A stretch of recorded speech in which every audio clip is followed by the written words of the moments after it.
Então, a CEPAL tinha muitos homens de Deus, Jaime Kemp, Ari Veloso, e eles falavam muito, brincavam entre si, né, com futebol. Ari Veloso, pastor Ari Veloso, saudoso pastor Ari Veloso, está no céu. Ele falava, ele era palmeirense doente, né, e a turma brincava muito. E o David Merck, quando foi pregar, ele estava assim com uma camisa como essa aqui, me lembro muito bem, e ele disse: eu cheguei no Brasil, estou querendo escolher um time para torcer, e já escolhi meu time. Então ficou naquela expectativa, o Ari Veloso lá olhando, e ele disse: eu vou agora mostrar quem é o meu time. E ele tirou a camisa, estava com a camisa do Corinthians. Mas Deus é bom, né? Deus é maravilhoso. Ele realmente mudou, ele agora é São Paulino. Irmão, fica à vontade, irmão, Deus te abençoe. Bom dia primeiro, irmãos. É que eu me converti depois desse momento, então me virei São Paulino mesmo. Muito bom, espero que descansaram bem ontem à noite. Notícias de Atibaia, da minha esposa, ela já voltou para o hospital cuidar da nossa netinha. Tem previsão de talvez hoje já sair para um quarto normal. Depois disso a minha esposa tem que virar 24 horas. Tinha tanta culpa. O hotel onde eu estou, frente ao mar, 14º andar, espaço enorme, eu curtindo a vida, e ela dentro daquele espaço hospitalar, cuidando da netinha. O fato é que eu preciso confessar, eu tirei uma foto de uma favela, e eu mandei essa foto falar para ela onde eu estava ficando.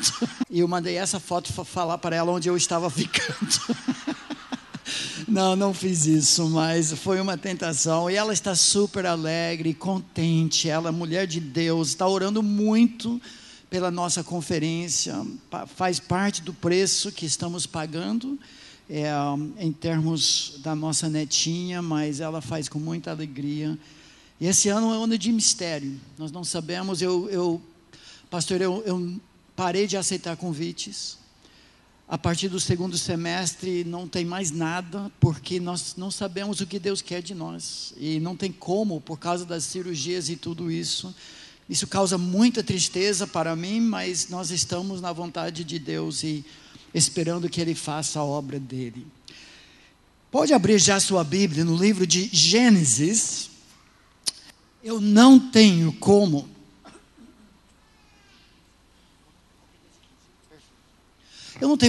falar sobre a família sem voltar para a planta da família. Eu não me lembro de ter ministrado numa conferência em que, pelo menos em parte, nós voltamos para Gênesis capítulo 1, justamente para descobrir quais são os propósitos pelos quais Deus fez a família. Nos 2 períodos que teremos hoje, mesmo que seja, como comentamos ontem à noite, uma lembrança de coisas que você já sabe, isso é muito importante para todos nós. Desde o primeiro capítulo, Gênesis 1 e 2, que estudaremos hoje pela manhã, Deus fala e não gagueja quando Ele trabalha o plano que Ele tem para a nossa família. 20 anos atrás, quase exatamente 20 anos atrás, nessa mesma época, alguns de vocês vão lembrar de um desastre que aconteceu na Barra da Tijuca, no Rio de Janeiro. De forma totalmente inesperada, de madrugada, o prédio do edifício Palace 2 desabou, matando 8 pessoas. O microfone está cortando muito. Você quer trocar?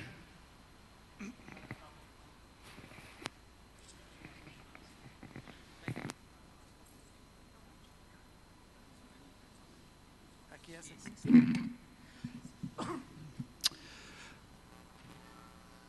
Mais de 100 famílias ficaram desabrigadas. Mas a tragédia era maior quando os engenheiros inspecionaram os destroços daquele desastre e descobriram que os pilares que foram feitos pelos engenheiros, projetados para sustentar 480 toneladas de construção, foram feitas muito abaixo das especificações, e no máximo sustentavam metade disso, 240.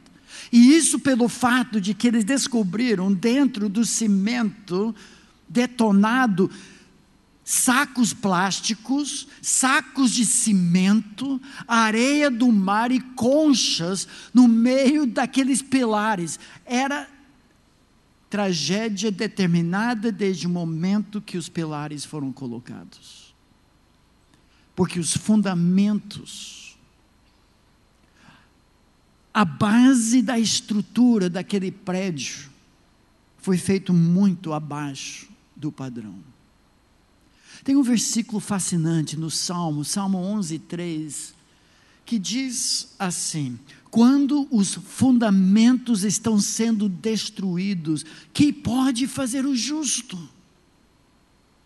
Essa é uma pergunta muito boa para nós.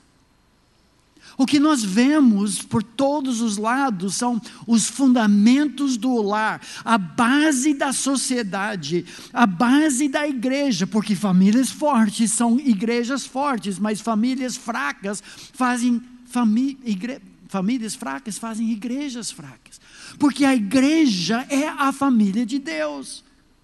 Passamos por cima dessa metáfora bíblica, nós falamos da casa do Senhor, mas a ideia bíblica é que a igreja é uma família, não é uma empresa, não é um franchise.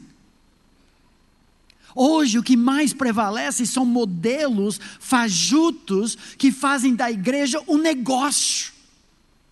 Nosso compromisso para com a igreja é assim também. Quando a igreja da esquina tem um berçário melhor, tem cadeiras melhores, eu vou para aquela igreja, eu largo a minha família. Meus irmãos, não deve ser assim. A igreja é família, mas quando não se sabe o que é uma família, como teremos uma igreja saudável? Quando os fundamentos estão sendo destruídos, detonados, que fará o justo? Eu tenho uma resposta: refazer os fundamentos. Não é nada fácil. Inclusive o nosso convidado para a quarta, Dr. Ted Tripp, em um dos seus livros trabalha a dificuldade que é uma família mesclada ou pais adotivos que recebem criança com mais idade depois dos 6 anos. Refazer um fundamento é muito difícil. Os primeiros 6 anos da vida são fundamentais. Não é impossível, mas agora nós temos que tirar um tijolo ruim e colocar outro bom. Nós passamos por isso em casa, adotamos uma criança com 10 anos de idade. Eu lembro quando a Juliana chegou na nossa família, a primeira vez, sentamos na mesa para fazer culto doméstico, terminamos a leitura bíblica, foi a primeira e única vez na história da nossa família que alguém se cruzou depois do culto doméstico, que ela vinha de um orfanato católico. E a gente precisava tirar esse tijolo ruim e colocar outro bom. Meus irmãos, amigos, hoje precisamos fazer isso. Amanhã nós vamos trabalhar sobre namoro e noivado. O problema é que a fábrica de lares hoje está produzindo de 2, 1 defeituoso. Mas sabe o que a gente faz? A mesma coisa. Nós continuamos seguindo padrões que só produzem casamentos, lares, famílias ruins. Se eu fosse dono de uma fábrica e eu percebesse que a linha de produção só faz mercadoria ruim, eu estou perdendo dinheiro. O que eu faço? Pare tudo! Vamos voltar e rever os princípios, os fundamentos. Isso que faremos hoje. Por quê? Salmo 127 nos diz a razão. Quando diz: se o Senhor não edificar a casa, em vão trabalham os que a constroem. Ah, meu amigo, eu não quero fazer nada à toa nessa vida. A vida passa tão rápido. Pastor, eu não falei Mas eu fiz 59 anos 2 dias atrás. Eu estava esperando o bolo ontem à noite, tudo, mas ninguém sabia, tudo bem. Eu estou doido para fazer 60. Porque agora as pessoas vão começar a me respeitar. Não sei. Pelo menos eu tenho passagem de graça de ônibus. Isso que eu estou esperando mesmo. Mas eu não quero gastar o tempo que eu ainda tenho. Eu lembro como adolescente, quando Deus trabalhou meu coração à luz da eternidade, à luz do texto de Salmo 90, que diz: Senhor, os nossos dias chegam a 70. Eu olho, 70? Eu tenho 59, eu só tenho 11 anos. Ou no máximo 80, claro que tem pessoas que têm mais, mas outros, muitos, para trazer a média, têm menos. Eu não quero gastar minha vida à toa. Então Moisés, no salmo mais antigo, diz: ensina-nos, Deus, a contar os nossos dias, para que alcancemos coração sábio, um coração que vê as coisas do alto, da perspectiva de Deus. Eu não quero investir minha vida no meu trabalho, na minha família, à toa. Eu não quero terminar a vida como tanta areia passando pelos meus dedos. Então Jesus quer e precisa ser o construtor. Ele é o construtor e Ele é a construção, Ele é a pedra angular. Nós somos pedras vivas, mas temos que rever os fundamentos. Eu sei, meu amigo, eu seria o maior hipócrita do mundo, ficando aqui blá blá blando sobre família, como se a minha família fosse perfeita. A verdade bíblica é que não existem famílias perfeitas. Você sabe disso. Nem a família do Shrek. Nós somos pecadores. Sabe o que pecadores fazem? Bom, você sabe que caçadores fazem o quê? E pescadores e pecadores. E o pecado dói. Nós nos machucamos. As nossas famílias então precisam de uma estratégia de perdão, de manifestar a vida de Jesus, de deixar que Ele construa mesmo o fundamento, o alicerce do nosso lar.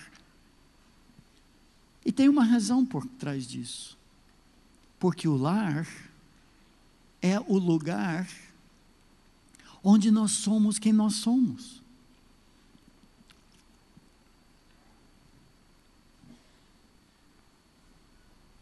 Em casa, a máscara pastoral, no meu caso, cai. O sorriso pintado, graça e paz, meu irmão. Eu viro fera. Quando as coisas não são do meu jeito, quando as crianças estão fazendo muito barulho, quando as finanças estão apertadas e o estresse aumenta e parece que sempre tem mais mês no final do dinheiro do que dinheiro no final do mês. Eu sou a única pessoa que já passou por isso. Aquela máscara dourada, pesada, que eu uso na igreja, na empresa, lá na rua, em algum momento tem que cair. E normalmente cai em casa, onde eu sou quem eu sou. Por isso, meu amigo, Deus quer trabalhar a partir do lar. Chega de show gospel. Chega de hipocrisia. Chega de fantasia, não de carnaval, mas de cristão. Deus quer que nós sejamos quem nós somos em casa, transformados por Ele. Hoje à noite, como parte do testemunho e exposição de um texto, quero falar sobre esse aspecto da verdade vivida em casa. Eu achei no Facebook um tempo atrás um tipo charge que descreve um casal. Eles perseveraram, 50 anos de casados, mas não foi mar de rosas não. Não sei se dá para ver, mas ele fala: Rosalina, amanhã faremos 50 anos de casados, eu vou mandar matar um leitão. E ela responde: que culpa tem o leitão? Manda matar aquele teu primo que nos apresentou. 50 anos de mágoas. Porque nenhuma família é perfeita. E pior ainda, meus amigos, Eu vou explicar a razão por que hoje. A família está na mira de Satanás. Ele odeia a família. Mas por que isso? Gênesis 1 e 2 vão responder essa pergunta. É pelo fato de que o nosso inimigo percebe na família um reflexo da glória de Deus. É que o nosso inimigo percebe que Deus criou o casal à imagem dele, à semelhança dele, criada a família para espelhar e espalhar o seu reino. Ele odeia a família porque é um vestígio, é um reflexo, é uma sombra, é uma metáfora da glória de Deus na Trindade. Mas não é só isso. Aprendemos mais tarde que a família é a metáfora predileta de Deus para descrever o amor dele para com a igreja, o noivo e a noiva. Ele odeia, quando ele vê esse espelho da sua família, ele cospe, ele pega a lama e joga, ele faz de tudo para apagar e quebrar essa imagem da glória de Deus.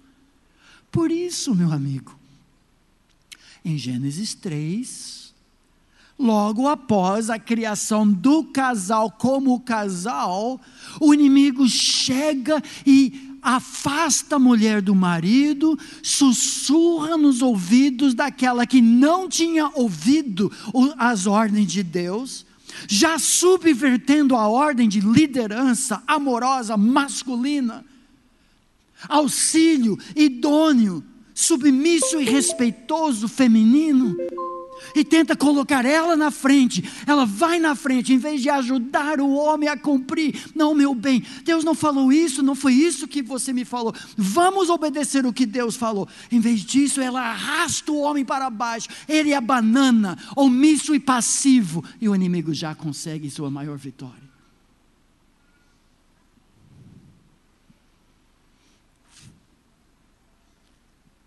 Essa guerra não terminou em Gênesis 3.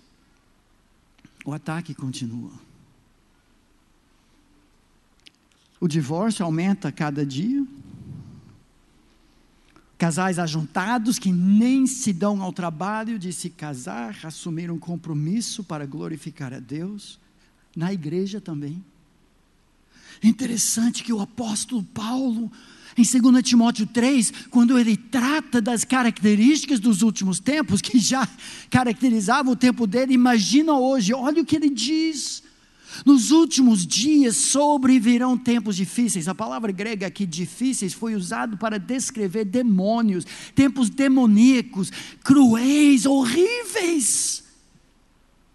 E ele lista uma série de características dos últimos tempos. Talvez eu seja culpado de sempre colocar uma lente familiar. Quando eu olho as Escrituras, eu creio que Deus dá para cada ministro paixões ministeriais. É nítido. O seu pastor, paixão por Israel.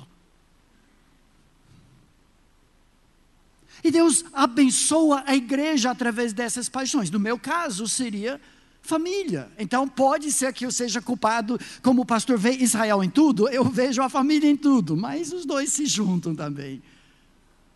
Mas quando eu olho para essa lista, quantos itens, ao meu ver, descrevem os ataques satânicos contra a família hoje?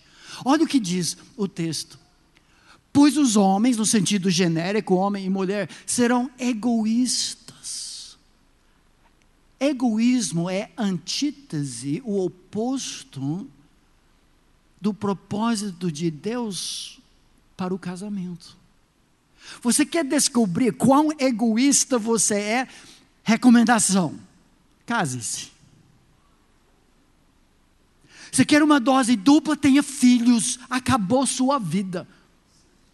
Quer uma dose múltipla? Tenha 6 filhos e adote uma delas. Das crianças. A família revela para nós como somos orgulhosos, egoístas, mas Jesus quer viver a vida dele através de nós. A vida cristã, na sua essência, é uma vida outrocêntrica, é uma vida vivida para abençoar outros. O egoísmo é tiro no pé da família.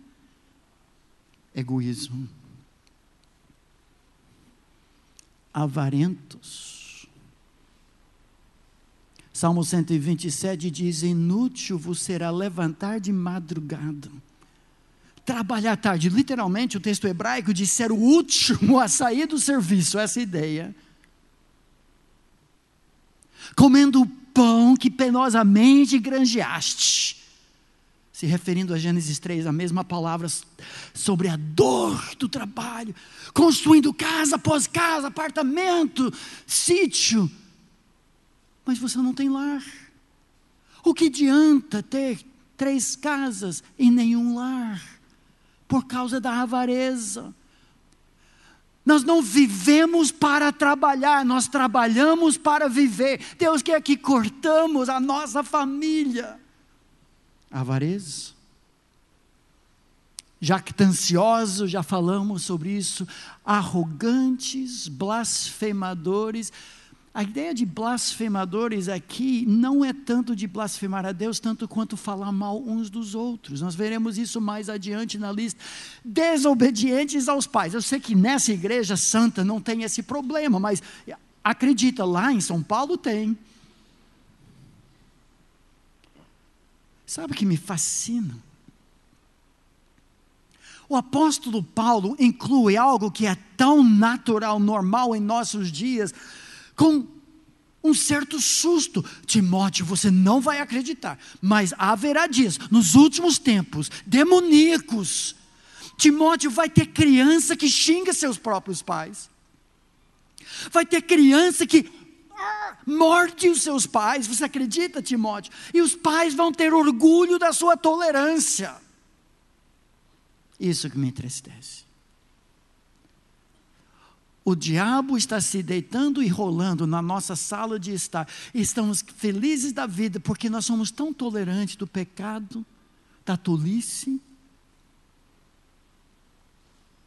No mundo pós-moderno, em que não há absolutos, a não ser o absoluto de que não há absolutos. É um absurdo isso. É característica dos últimos tempos que trata da família. Ingratos, irreverentes, desafeiçoados. Perdeu-se a afeição natural. Agora uma coisa tão escancarada, nesse movimento gay do nosso mundo, o orgulho de perder-se, como Romanos 1, capítulo 1 diz, a afeição normal, homem-mulher. E a falta de afeição entre os que já se constituíram homem e mulher.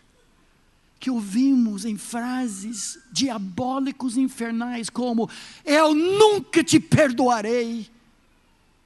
De um marido para uma esposa que o traiu, de uma esposa para o marido que a traiu. E tantos outros casos desafeiçoados. Não é o perdão que marca o reino. Implacáveis, também a mesma ideia. Caluniadores, sem domínio de si. Cruéis, que trata assim de como pais hoje lidam com seus filhos.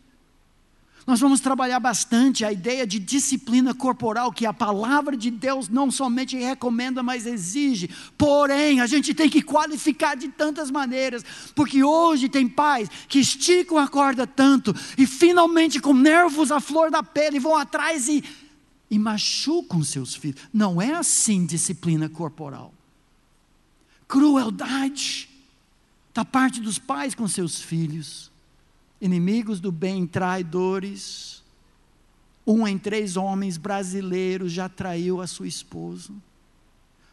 Um amigo meu fez um trabalho de mestrado para mim, sobre o ministério com homens na igreja. Ele fez um levantamento no Rio de Janeiro, entre igrejas batistas, de 700 homens. Espantem-se, irmãos. Mas ele descobriu entre esses homens chamados evangélicos, 70% já havia traído sua esposa.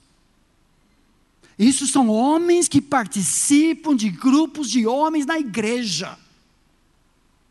A pornografia está comendo a alma da igreja de dentro para fora, e nós não temos nem ideia. Eu tenho ideia. Eu calculo que mais ou menos 50% dos homens, talvez até sentados aqui hoje, têm um problema sério com pornografia. Se os fundamentos forem destruídos, que fará o justo? Resposta: reconstruir os fundamentos. Entendermos que quando se trata da família, estamos pisando em terra santa. Não é de admirar que no Novo Testamento, o maior texto que fala sobre guerra espiritual vem logo depois do maior texto do apóstolo Paulo sobre a família. Já pensou nisso?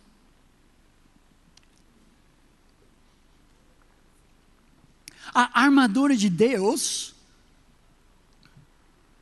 nossa guerra, nossa luta, não é contra carne e sangue, não é contra seu marido, não é contra sua esposa, não é contra sua sogra, não é contra seu filho rebelde, adolescente e jovem. Nossa, é uma guerra espiritual, porque trata-se, meu amigo, da glória de Deus.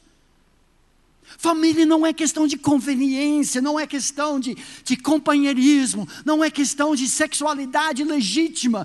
Casamento, família, são questões da glória de Deus. Então a minha pergunta: existe esperança diante de tanta guerra, tantos mísseis inflamados do inferno? Ah, meu amigo, existe sim. É Deus que predisse tudo isso, não é uma surpresa para Ele. Por isso eu gosto tanto do texto de Lamentações. Você pensa, mas de onde vem a esperança no livro de Lamentações do profeta chorão Jeremias? Depois da destruição da cidade amada, centro de missões do mundo inteiro, farol das nações, o templo já era, o povo já foi. Jeremias senta do lado de fora e chora olhando para a cidade santa, mas no miolo do livro de Lamentações, o seu choro, ele diz isso: eu quero trazer à memória o que me pode dar esperança. A pergunta: o que pode dar esperança? Resposta vem logo em seguida, ele diz: as misericórdias do Senhor, o amor fiel de Deus, o hesed de Deus, são a causa de não sermos, a ideia por completo, consumidos, porque as suas misericórdias não têm fim. Renovam-se cada manhã, grande é a sua fidelidade. Esse foi o assunto de ontem à noite. Então, meus amigos, nós vamos voltar agora para Gênesis capítulo 1. Dentro do tema dessa semana, esperança para a família em pleno século 21. E vamos limpar o quadro, a tela, e vamos pintar agora as pinceladas divinas dos fundamentos da família, o bom senso das Escrituras. O que eu quero deixar com os irmãos é uma frase muito simples, o ponto principal que diz assim: a família existe para refletir a glória de Deus. Agora, antes de você... Sim, Davi, já sabemos, vamos para algo novo. Espera aí, calma. De uma forma muito particular, muito especial, a família existe, foi feita por Deus com o propósito de ser talvez maior reflexo, maior espelho, maior visual da glória de Deus. Mas o que é a glória de Deus? Essa palavra kavod no Velho Testamento é usado no sentido de peso. A glória de Deus, num certo sentido metafórico, é o peso de Deus. Deus é o mais glorioso ser do universo, Ele é o peso pesado do universo. Essa é a ideia. Quando nós glorificamos a Deus, nós mostramos para o mundo o peso que Ele tem, dos seus atributos comunicáveis e não comunicáveis, ou seja, que nós compartilhamos e os que não compartilhamos. Ele é outro. A família é um dos instrumentos principais, não é o único, claro, nós não exaltamos a família, nós não somos familiólatras. Nós não nos curvamos diante da família, nós honramos a família como reflexo da glória de Deus. Por isso é sério, essa conferência, não é conferência, o pastor falou, esse retiro, semi-retiro, esses momentos, não são modismo. Está todo mundo falando de família, está no Ibope, então vamos falar também. Não. Gênesis 1, nós encontramos nos primeiros 2 capítulos da Bíblia, pelo menos 3 princípios fundamentais. Então abra sua Bíblia, que já pedi isso, em Gênesis capítulo 1, versículos 26 a 28.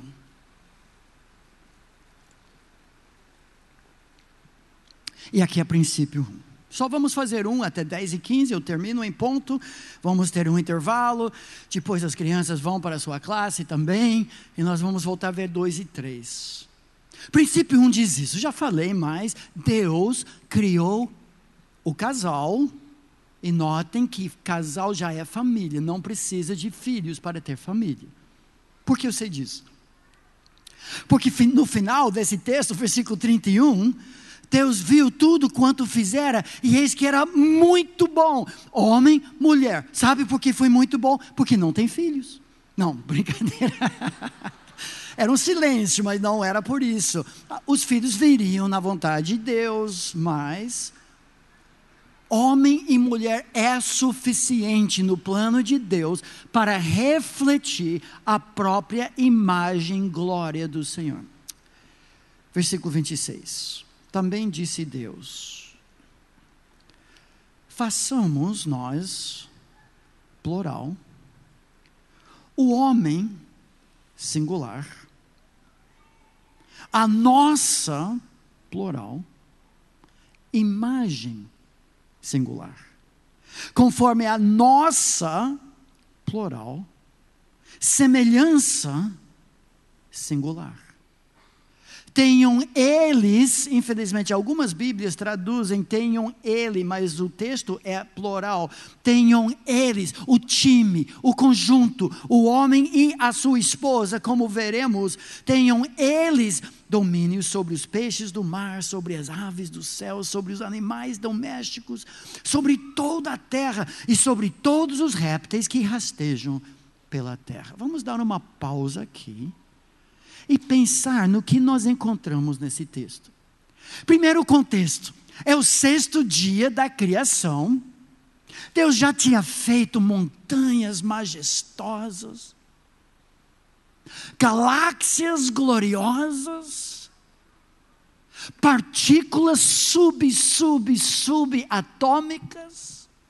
Tudo grita, como diz Salmo 19, o firmamento declara a glória do Senhor, o cavodo do Senhor, o peso do Senhor, a dignidade do Senhor, o valor do Senhor, glória, glória, glória. Só que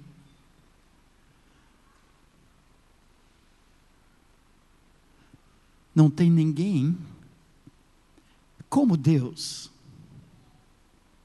para apreciar,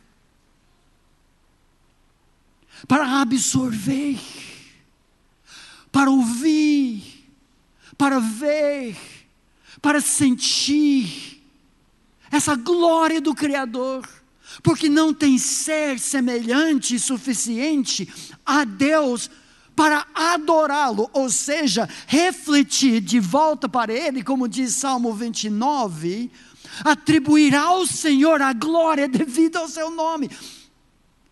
Por isso, no sexto dia, no momento culminante da criação, Deus, pela primeira e única vez em todo o relato da criação, muda de Elohim diz, ou disse, haja luz, e houve luz. Como se fosse um conselho deliberativo da própria Trindade. Notem versículo 26, pela primeira vez, façamos nós. Opa!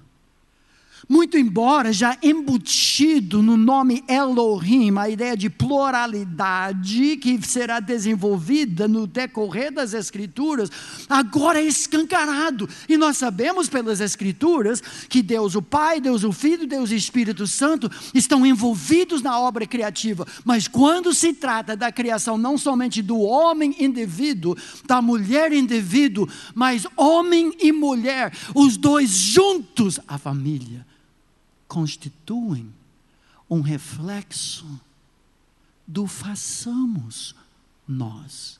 Notem, é quase, desculpa, mas esquizofrênico essa ideia, nós, plural ou singular, façamos nós, o homem, a nossa plural, imagem singular, conforme a nossa plural, semelhança singular.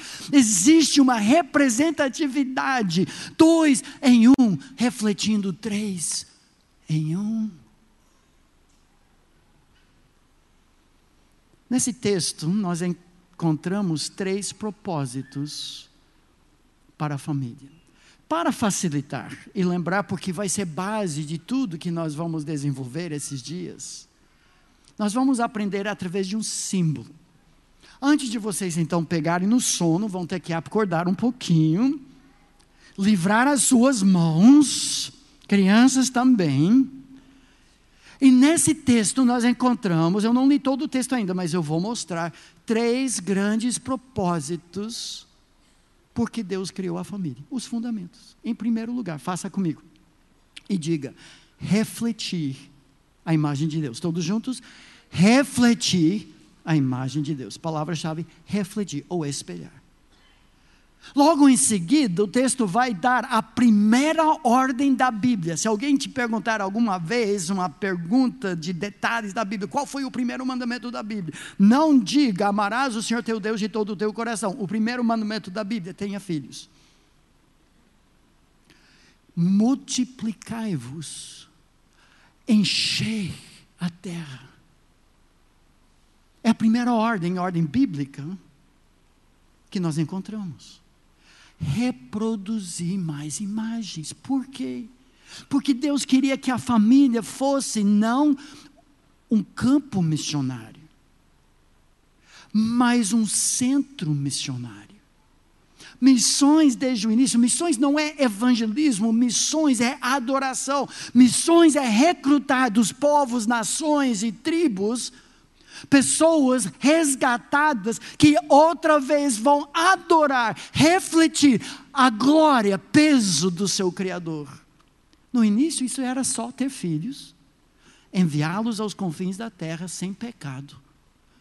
Agora a palavra reproduzir, nós vamos fazer assim, faz assim comigo, reproduzir, não bate na pessoa da frente, reproduzir, refletir a imagem, reproduzir mais imagens, mais adoradores em espírito, em verdade, sem pecado, espalhar para encher a terra. Terceiro propósito, ele já falou em 26 e vai falar de novo em 28, é dominar sobre a terra, ou seja, representar o reino. Aqui um cetro de um rei. Nós reinamos, intermediamos desde Gênesis capítulo 1, o reino de Deus na terra. Quando em família, tenham eles, a família, domínio. Agora faça assim, representar o reino de Deus. Comigo agora, todo mundo. Refletir, reproduzir, representar. Vamos fazer uma prova.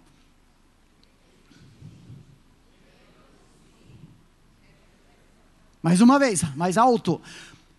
Refletir, reproduzir.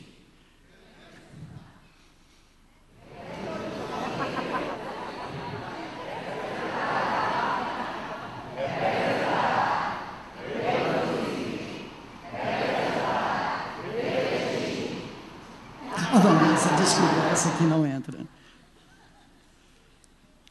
Vamos olhar para o texto. Vamos direto para o primeiro versículo de poesia na Bíblia. Olha o versículo 27.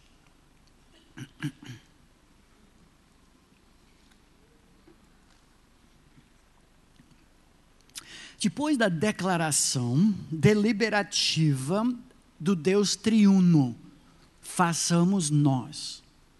Versículo 27 é o primeiro versículo de poesia na Bíblia. Agora, a poesia hebraica, como devem saber, não foi escrita como eu escrevo as poesias para minha esposa. Tem uma parede inteira da nossa casa de poesias que eu escrevi para ela ao longo dos 35 anos. E são poesias que têm rima mais ou menos assim. O tempo é bom, porque nos traz o tom de um novo som.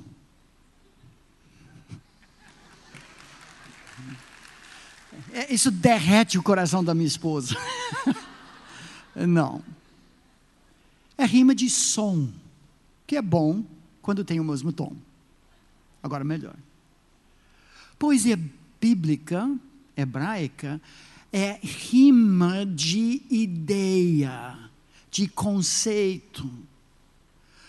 Chama-se paralelismo, não paralelepípedo, mas paralelismo, em que as duas linhas se ecoam, ou através de sinônimos, palavras diferentes, mas iguais, ou antitéticos, não antipáticos, em que as linhas dizem a mesma coisa, mas usando opostos. O filho sábio alegra a seu pai, mas o filho tolo é a tristeza da sua mãe. Fala a mesma coisa. Olha o primeiro versículo da Bíblia, de poesia, apropriadamente tratando do relacionamento entre um homem e uma mulher. Diz assim o texto: criou, pois, Deus, Elohim, o homem singular, à sua imagem. Ótimo, Deus. Entendi. Criou Deus, pois, o homem à sua imagem. Só que o texto repete a mesma ideia. Nós sabemos que isso é muito importante, porque em narrativa bíblica tem muita economia de palavra. Só o que é mais essencial consta nas Escrituras. Mas Deus fala a mesma bendita coisa, a imagem de Deus o criou. Então é bom prestarmos atenção. Só que note que ele inverte a ordem. Isso é poesia também, chamado quiasmo. Quiasmo é quando você tem esse formato de X.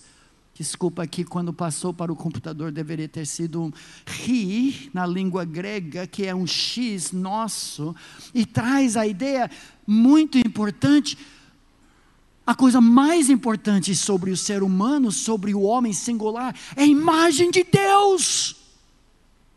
Nós valemos muito mais do que baleias naufragadas.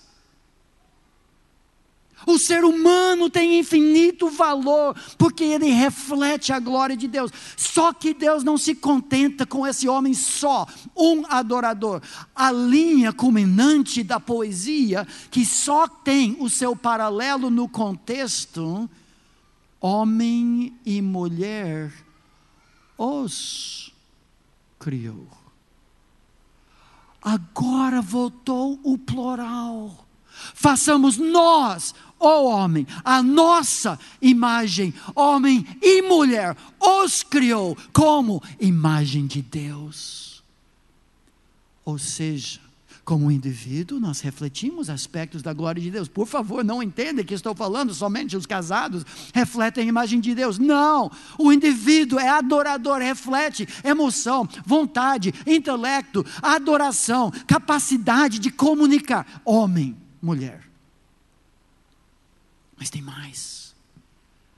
Na família, como casal, há aspectos da pessoa de Deus que somente se vêem numa comunidade pactual, Unidade em diversidade, em que os dois formam um time para refletir a glória de Deus. Podemos assim dizer, no casamento, 2 em 1, refletem 3 em 1.